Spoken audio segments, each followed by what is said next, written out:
হিতেশ দেৱ শৰ্মাক ব্যক্তিগতভাৱে তেওঁলোকে বেয়া পাই পেলাই অসমৰ জাতীয় দলিল হিচাপে অভিহিত NRCৰ কামত তেওঁলোকে মোৰ ওচৰলৈ কিয় মই এজন বিষয়া হিচাপে মোৰ ওচৰত আহিব লাগিছিলে এই 260 কোটি টকা অকলে কোনোৱে হজম কৰিব নোৱাৰে আৰু তাত সমুজ্জ্বল বৰ্তৰ নাম থাকিব পাৰে প্ৰতীক হাজেলাৰ কাৰণে তেওঁৰ অবিবেচক ময়মতালিপূৰ্ণ কামৰ কাৰণেই আজি অসমে এখন শুদ্ধ NRC পোৱা নাই যাৰ কোনো ডকুমেণ্ট নাছিলে যাৰ কোনো তথ্য পাতি নথি নাছিলে তেনেকুৱা মানুহৰ নাম প্ৰতীক হাজেলাই এই DMIT নামৰ পৰীক্ষণৰ জৰিয়তে সোমোৱাই দিছিলে সংখ্যালঘু লোকৰ নাম যিসকল চৰ এলেকাত বাস কৰে তেওঁলোকৰ নাম খিলঞ্জীয়া হিচাপে ভৰাই দিয়া হৈছিলে 1979 চনৰ পৰা 1985 চনলৈ এই ক্ষুদীৰ্ঘ আন্দোলন সেই আন্দোলনৰ পাছত অসম চুক্তি আৰু অসম চুক্তি হোৱাৰ কেইবা বছৰ পূৰ্বে NRCৰ কাম উচ্চতম ন্যায়ালয়ৰ নিৰ্দেশত আৰম্ভ হৈছিল অসমত কিন্তু সেই NRCক লৈ এতিয়া আশ্বস্ত হ'ব পৰা নাই অসমৰ জনসাধাৰণ সেই NRCৰ কামক লৈ এতিয়াও আশ্বস্ত হোৱা নাই অসমৰ সচেতন মহল তাৰ মাজতে NRC সম্পৰ্কে কেইবাটাও বিস্ফোৰক মন্তব্য প্ৰদান কৰি আহিছে NRCৰ প্ৰাক্তন সমন্বয়ক হিতেশ দেৱ শৰ্মাই আমাৰ সৈতে কথা পাতিবলৈ আজি আছে হিতেশ দেৱ শৰ্মা আৰু হিতেশ দেৱ শৰ্মাৰ সৈতে কথা পাতিম দৰাচলতে NRC এতিয়া কি পৰ্যায়ত আছে আৰু NRCৰ ভৱিষ্যত কি এই NRCৰ প্ৰক্ৰিয়াৰ জৰিয়তে বিদেশী বহিষ্কাৰ সম্ভৱ নে হিতেশ দেৱ শৰ্মা স্বাগতম জনাইছো আপোনাক আৰু প্ৰথমতে খুদিবলৈ বিচাৰিছো এটা বাক্যত NRCৰ এই যে বৰ্তমানৰ অৱস্থা তাৰ বাবে প্ৰধান দায়ী কোন নিশ্চয়কৈ প্ৰাক্তন সমন্বয়ক প্ৰতীক হাজেলা কাৰণ তেওঁৰ অধীনতে গোটেইখিনি কাম হৈছিলে যদি এক কথাত ক'ব যায় প্ৰতীক হাজেলাৰ কাৰণে তেওঁৰ অবিবেচক ময়মতালিপূৰ্ণ কামৰ কাৰণেই আজি অসমে এখন শুদ্ধ NRC পোৱা নাই শুদ্ধ NRC পোৱা নাই মই ডাঠি ক'ব পাৰোঁ কাৰণ সেই একেটা পদতে ময়ো কাৰ্যনিৰ্বাহ কৰিছিলোঁ অসমৰ কিছু সংখ্যক লোকে নিজৰ স্বাৰ্থৰ কাৰণে এই NRCখনক শুদ্ধভাৱে প্ৰস্তুত হোৱা বুলি ক'ব খোজে যেনেকৈ সংখ্যালঘুসকল কাৰণ তেওঁলোকৰ যিখিনি মানুহ আছিলে যেটো তাৰ যাৰ ভিতৰত বহুতখিনি সন্দেহজনক নাগৰিকো আছিলে তেওঁলোকৰ নামখিনি ইতিমধ্যে NRC ভিতৰত সোমাই গৈছে গতিকে তেওঁলোকে এইখন NRCকে শুদ্ধ বুলি ক'ব খোজে ঠিক তেনেকৈ কিছু সংবাদ মাধ্যমতো তেনেকুৱা লোক আছে যে এইখন NRC শুদ্ধ হয় কিন্তু মই কওঁ যে NRCত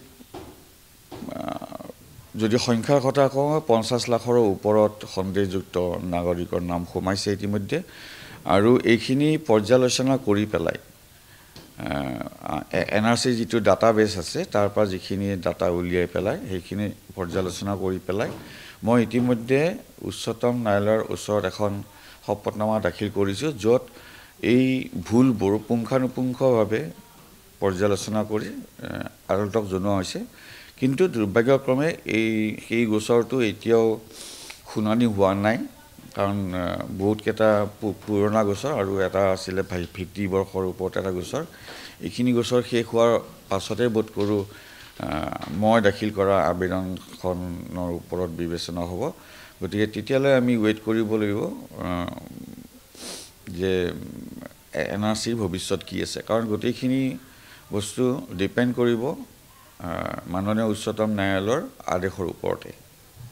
মই পোনপটীয়াকৈ আপোনাক সুধিব বিচাৰিছোঁ আপুনি ক'লে যে 50 লাখতকৈ অবৈধ নাগৰিক দৰাচলতে থাকিব পাৰে বুলি এক আপুনি সন্দেহ প্ৰকাশ কৰিছে তাৰ তথ্য উলিয়াইছে সেইখিনি আপুনি তালিকাভুক্ত কৰিছে নে সেই 50 লাখ মানুহৰ আপুনি সমন্বয়ক থাকোঁতে কিবা তালিকা আপোনাৰ মতে কিবা তালিকা বা আপোনাৰ বিভাগে কিবা তালিকা বনাইছেনে চাওক উচ্চতম ন্যায়ালয়ৰ আদেশ মতে আচলতে যিখন NRC এতিয়ালৈকে পৰিপূৰক তালিকা পৰ্যন্ত প্ৰকাশ হৈছে এইখিনি পৰ্যালোচনা বিতংভাৱে কৰাৰ অধিকাৰ কাকো দিয়া নাই এইটো উচ্চতম ন্যায়ালয়ৰ যেতিয়া আদেশ হ'ব তেতিয়াহে বিতংভাৱে পৰীক্ষা কৰিব পৰা হ'ব মই যেটো কৰিছিলোঁ যে কিছুমান স্যাম্পল আমি চাইছিলোঁ স্যাম্পলৰ জৰিয়তে মই গম পাইছিলোঁ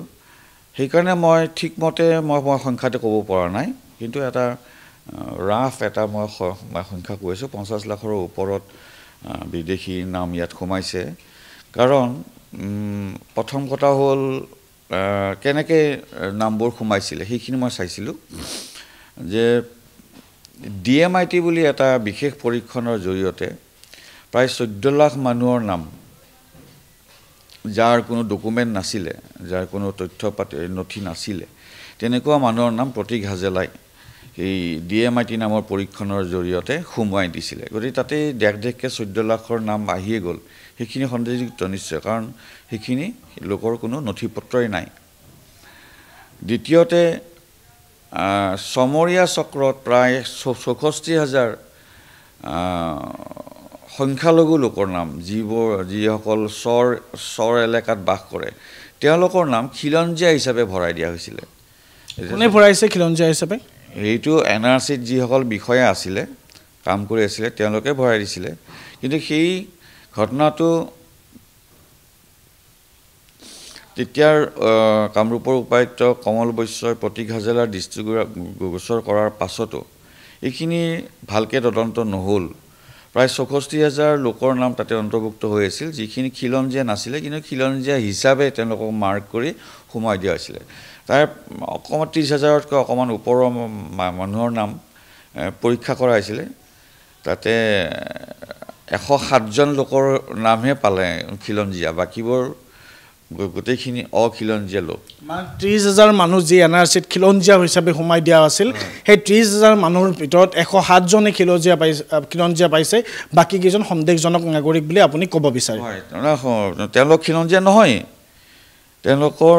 কিছুমান বেলেগৰ কাৰোবাৰ কিবা কিবি নথি থাকিব পাৰে কিন্তু কথাটো হ'ল যে তাৰ উদ্দেশ্যটো কি আছিলে যে খিলঞ্জীয়া নোহোৱাকৈ খিলঞ্জীয়া বুলি মাৰ্ক কৰি সোমাই দিয়া তাৰমানে এটা প্লেন এটা আছিলে যিকোনো কাৰণতে কিবা এটা কাৰণ আছিলে নিশ্চয় কাৰোবাৰ অমনোযোগিতাৰ কাৰণে এইটো হোৱা বুলি ক'ব নোৱাৰে কাৰণ এইটো ডাঙৰ এটা সংখ্যা এটা দুটা মানুহৰ নাম অমনোযোগিতাৰ কাৰণে সোমাব পাৰে কিন্তু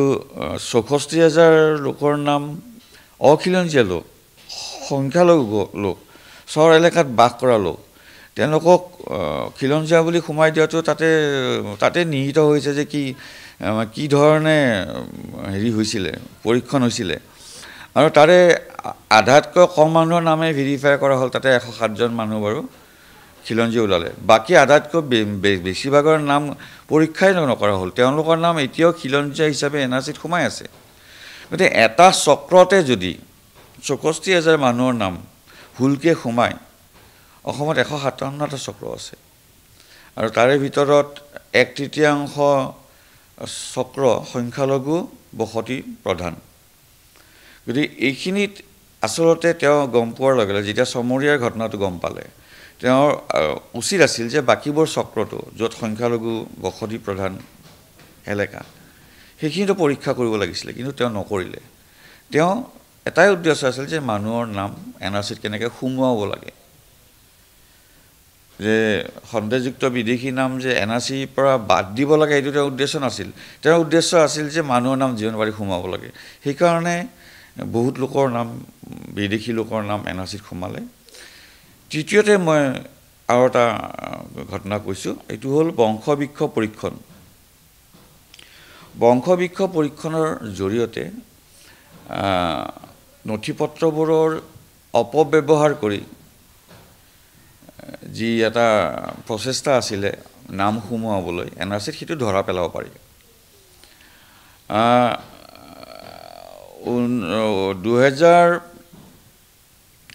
2016 চনৰ প্ৰথম ভাগতে আছুৱে এটা কমপ্লেইন কৰিছিলে যে বংশবৃক্ষ পৰীক্ষণ ঠিকমতে হোৱা নাই আৰু সেই যিটো অভিযোগ আছিলে সেইটো যেতিয়া আমি তদন্ত কৰিলোঁ সঁচাকৈ গম পালোঁ যে সংখ্যালঘু প্ৰধান অঞ্চলত বহুত লোকৰ নাম সোমোৱাই দিয়া হৈছিলে যি বংশবৃক্ষ পৰীক্ষণত ফেইল হৈছিলে পাছ কৰা নাছিলে কোনে সোমাই দিছিলে সেইখিনি বিষয়ে কৰ্মচাৰীখিনি আছিলে সংখ্যালঘু বসতি প্ৰধান যিখিনি এলেকা তাতে আপুনি মন কৰিব তাতে ডাটা এণ্ট্ৰি মানে অপাৰেটৰসকল তেওঁলোকো সংখ্যালঘু সম্প্ৰদায়ৰ আৰু যিখিনি বিষয়া নিয়োজিত হৈ আছিল তেওঁলোকো সংখ্যালঘু সম্প্ৰদায়ৰ গতিকে এটা মিলা মিছাৰ মাজেৰে পৰীক্ষণত পাছ নকৰা মানুহকো সোমোৱাই দিয়া হৈছিলে আৰু মই সেই তথ্যখিনি পৰ্যালোচনা কৰি মই যেতিয়া সমন্বয়ক হৈছিলোঁ মোৰ সময়ত সেইখিনি পৰ্যালোচনা কৰি তাত পাইছিলোঁ 40% ভুল। তাৰ 40% ভুলটো হিউমেন এৰৰ হ'ব নোৱাৰে, এইটো ইচ্ছাপ্ৰণীতভাৱে পৰিকল্পিতভাৱে এইখিনি মানুহৰ নাম সোমাই দিয়া হৈছিলে। গতিকে এই তিনিটা ভাগে মই জনালোঁ, ইয়াৰ পাছতো বহুত আছে তেনেকুৱা। এই তিনিটা প্ৰধান পদ্ধতিৰে বিদেশী নাম NRCত সোমাই গ'ল আৰু এইখিনি মই সুপ্ৰিম কোৰ্টক ইতিমধ্যে জনোৱা আছে। প্ৰতীক হাজেলাক লৈ আপুনি বিভিন্ন সময়ত বিভিন্ন অভিযোগ উত্থাপন কৰি আহিছে। প্ৰতীক হাজেলাৰ দিনত কোটি কোটি টকা দুৰ্নীতি হোৱাৰো আপুনি অভিযোগ উত্থাপন কৰিছিল। এই ক্ষেত্ৰত আপুনি গোচৰো ৰুজু কৰিছিল, দুটাকৈ গোচৰ ৰুজু কৰা বুলি আমি জানো, কিন্তু সেই গোচৰৰ কোনো তদন্ত নহ'ল। এখন শুদ্ধ NRCৰ বাবে এই ক্ষেত্ৰত অসম চৰকাৰৰ এই ভূমিকাক লৈ আপুনি সন্তুষ্ট নে? চাওক, আপুনি হাজেলাৰ যিটো বিত্তীয় খেলিমেলিৰ কথা কৈছে, এইটো মোৰ অভিযোগ বুলি কৈছে। মই অভিযোগ দিছোঁ হয়, কিন্তু এইটো মোৰ অভিযোগ নহয়। কেগৰ প্ৰতিবেদনটো কেগৰ প্ৰতিবেদন আগতে আপুনি গোচৰ দিছে। মই তাৰ আগতে যিটো মই গম পাইছিলোঁ আৰু মই যিধৰণে মই জনাইছিলোঁ ৰাইজক, সেই একেধৰণেই কেগৰ যিটো প্ৰতিবেদন তাতে 260 কোটি টকাৰ ওপৰত খেলিমেলি হোৱাৰ তথ্য আছে।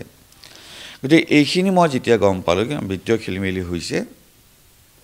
আৰু ইয়াৰ আগতে কোৱা মতে যিখিনি সন্দেহযুক্ত মানুহৰ নাম NRCত সোমাইছে, ইয়াৰ ওপৰত মই 2খন এজাহাৰ পুলিচৰ ওচৰত দাখিল কৰিছিলোঁ। এখন হ'ল CIDৰ ওচৰত।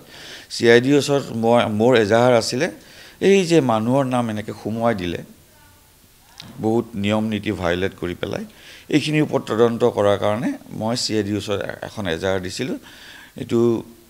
মে' মাহত 2022 চনৰ।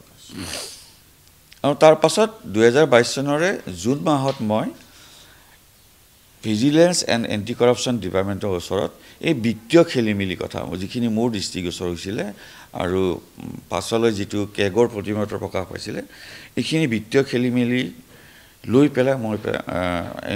ভিজিলেন্স আৰু এণ্টি কৰাপশ্যন গোচৰ দিছিলোঁ। কিন্তু দুৰ্ভাগ্যৰ বিষয়, কেগৰ প্ৰতিবেদন থকাৰ পাছতো পৰ্যাপ্ত পৰিমাণৰ তথ্য থকাৰ পাছতো এতিয়ালৈকে অসম চৰকাৰে এই গোচৰ দুটা পঞ্জীয়ন কৰা নাই। ইয়াৰ কাৰণ কি বুলি আপুনি ভাবে? এইটো কাৰণ চৰকাৰে জানিব, মই নাজানিম।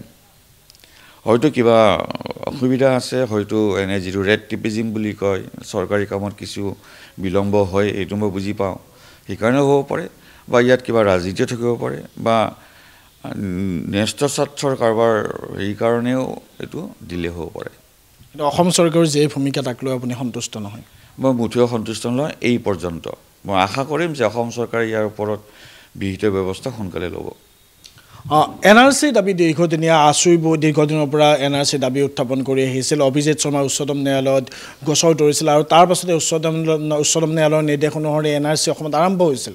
কিন্তু তাৰ পৰৱৰ্তী সময়ত আছুৰ যি ভূমিকা, সেই ভূমিকাক লৈ আপুনি বিভিন্ন সময়ত প্ৰশ্ন উত্থাপন কৰি আহিছে। আছুৰ ভূমিকাক লৈ আপুনি কিয় সন্তুষ্ট নহয়? সন্তুষ্ট হোৱাৰ কোনো মানেই নাই, কাৰণ মই আপোনাক কৈছোঁ যে বংশবৃক্ষ পৰীক্ষণৰ কাম ঠিকমতে হোৱা নাই বুলি আছুৱে অভিযোগ দিছিলে। 1 নম্বৰ, তাৰমানে কাম ঠিকমতে হোৱা নাই বুলি তেওঁলোকে জানিছিলে। দ্বিতীয়তে চমৰীয়াৰ যিটো গোচৰৰ কথা ক'লোঁ, এই চমৰীয়াত 64,000 লোকৰ নাম খিলঞ্জীয়া বুলি অভিহিত কৰি, যি খিলঞ্জীয়া নাছিলে এনেকৈ সোমাই দিয়া আছিলে। তাৰ ওপৰত ৰাজহুৱাভাৱে শুনানি হৈছিলে। এই ৰাজহুৱা হোৱা বস্তুটো আছুৱে জানিছিলে যে অখিলঞ্জীয়া লোকৰ নাম খিলঞ্জীয়া হিচাপে ভৰাই দিছিলে। ঠিক তেনেকৈ DMIT যিটো প্ৰচিডিউৰ মই কৈছিলোঁ যে নথি-পত্ৰ অবিহনেও 14 লাখ মানুহৰ নাম NRCত সোমাই দিয়া হৈছিলে, সেই কথাখিনিও আছুৱে নজনাৰ কোনো মানে নাই, কাৰণ তেওঁলোকে ওতঃপ্ৰোতভাৱে NRCৰ কাৰুকাৰ্য তেওঁলোকে নিৰীক্ষণ কৰা বুলি কৈ থাকে। তো এইখিনি ভুল জনাৰ পাছতো তেওঁলোকে পুনৰীক্ষণৰ কাৰণে কিয় আবেদন নজনালে? 2019 চনৰ প্ৰথম ভাগতে APW, অসম চৰকাৰ আৰু ভাৰত চৰকাৰে উচ্চতম ন্যায়ালয়ৰ ওচৰত পুনৰীক্ষণৰ কাৰণে আবেদন কৰিছিলে। আছুৱে কৰা নাছিলে। কিয় কৰা নাছিলে? তেওঁলোকে পৰিপূৰক তালিকা 31 আগষ্ট 2019 প্ৰকাশ হৈছিলে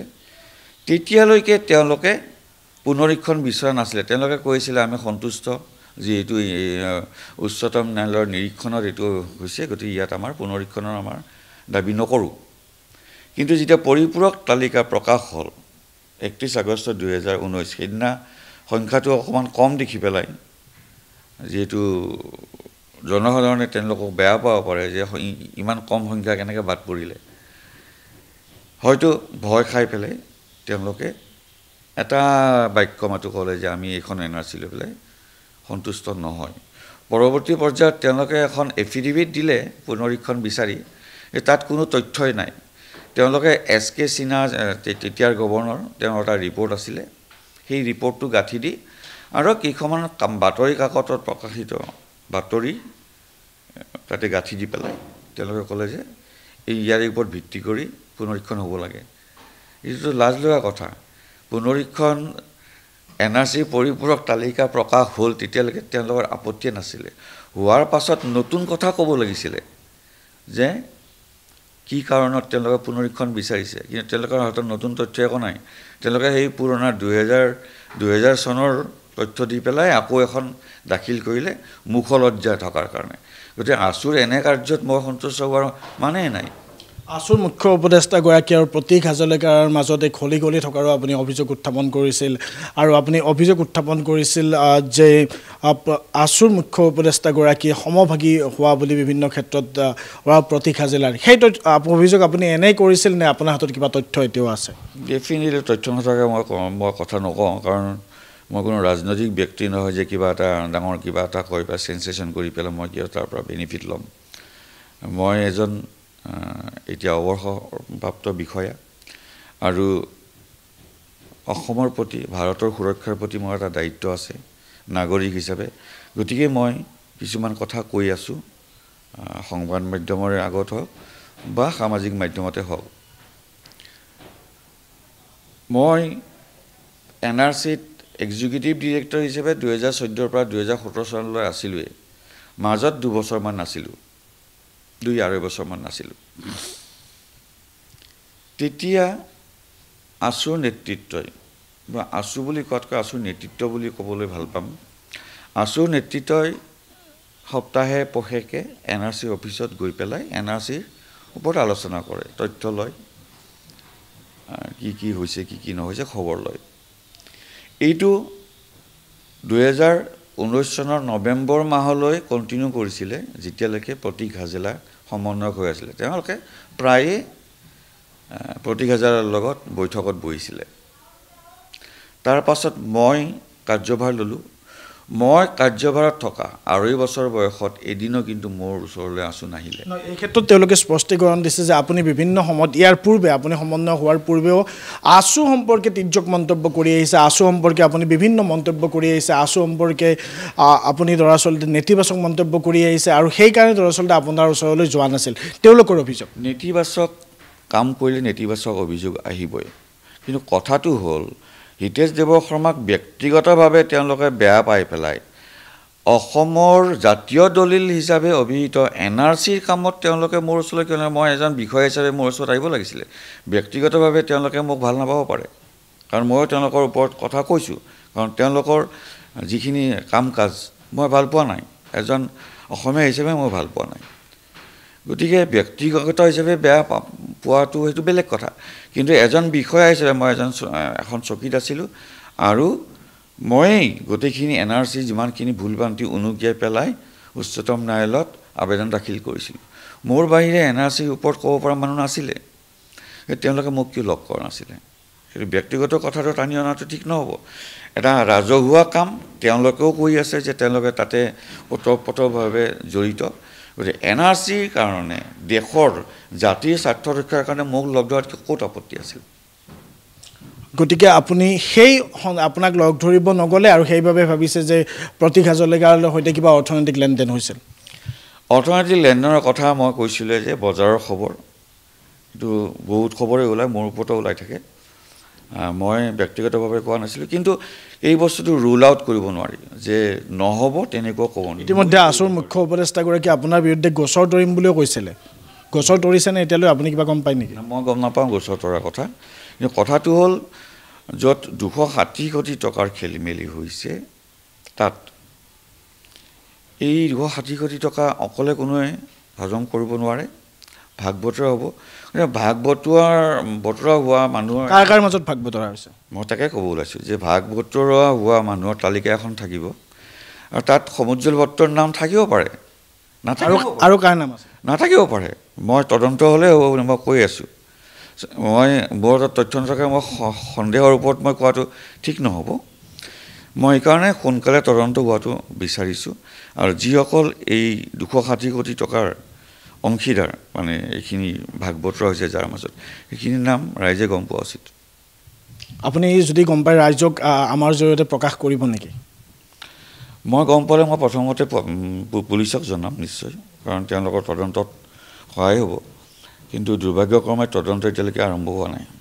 মই আন এক প্ৰসংগ সুধিব বিচাৰিছোঁ। প্ৰতীক হাজৰিকা ডেপুটেশ্যনত বহিৰাজ্যলৈ গৈছিল অসমৰ পৰা, পুনৰ প্ৰতীক হাজৰিকা অসমলৈ ঘূৰি আহিব। পুনৰ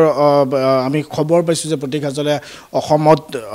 পুনৰ চাকৰিত যোগদান কৰিব। এই যে সমগ্ৰ প্ৰক্ৰিয়া, তাত NRCৰ এই যে তদন্তৰ কথা বা আন কিবা, এগৰাকী প্ৰভাৱশালী তেওঁ বিষয়া, এগৰাকী উচ্চপদস্থ বিষয়া, এই উচ্চপদস্থ বিষয়াগৰাকীয়ে যেতিয়া পুনৰ দায়িত্বত অংশগ্ৰহণ কৰিব অসমৰ এগৰাকী দায়িত্বশীল বিষয়া হিচাপে, এই তদন্ত প্ৰক্ৰিয়াত কিবা বাধাৰ সৃষ্টি হ'ব পাৰে নেকি? এইটো আচলতে চৰকাৰৰ বিবেচনাৰ বস্তু হ'ব, কাৰণ এজন ছিনিয়ৰ ব্যুৰ'ক্ৰেট হিচাপে তেওঁৰ নিশ্চয় প্ৰভাৱ থাকিবই। তদন্তত তেওঁ কিবা নিজৰ ফালৰ পৰা কিবা এটা চাপৰ সৃষ্টি কৰিব পাৰে, এইটো আচৰিত নহয়। কিন্তু কেগৰ যিটো প্ৰতিবেদন আছে সেইটো ওলাই কৰিব পৰা বিধৰ নহয়। কেগৰ প্ৰতিবেদনত স্পষ্টভাৱে প্ৰতীক হাজেলাৰ দোষী কৰা হৈছে, দোষী সাব্যস্ত কৰা হৈছে। গতিকে প্ৰতীক হাজেলাই কেগৰ যিটো অভিযোগ, যিটো প্ৰতিবেদনত দিয়া আছে, তাৰ উত্তৰ দিবই লাগিব। তেওঁ অসমলৈ আহক বা নাহক, তেওঁ অসমত জইন কৰে বা নকৰে, এইটো ইয়াৰ লগত ৰিলেটেড নহয়। তেওঁ এজন ভাৰতীয় প্ৰশাসনিক বিষয়া হিচাপে তেওঁ ইয়াৰ উত্তৰ দিবই লাগিব। আৰু যদি ক্ৰিমিনেল কেছ যদি আমি দিয়া, মোৰ 2খন আছে আৰু APW 3খন এজাহাৰ আছে, তাৰ বাহিৰেও অন্য ব্যক্তি বিশেষে তেওঁৰ বিৰুদ্ধে এজাহাৰ দিয়া আছে ক্ৰিমিনেল ছাইডত। গতিকে এইখিনি ৰেজিষ্ট্ৰেশ্যন হ'লেও এজন নাগৰিক হিচাপে তেওঁৰ ওপৰত তদন্ত হ'বই, আৰু তদন্ত যদি তেওঁ দোষী সাব্যস্ত হয়, তেওঁ তাৰ যিটো দণ্ড সেইটো তেওঁ পাবই লাগিব। আপোনাৰ মতে তথ্য যদি মই সোধোঁ, কিমান বিদেশী নাম বা কিমান বহিৰাগত দেশৰ মানুহৰ নাম দৰাচলতে NRCত সোমাইছে?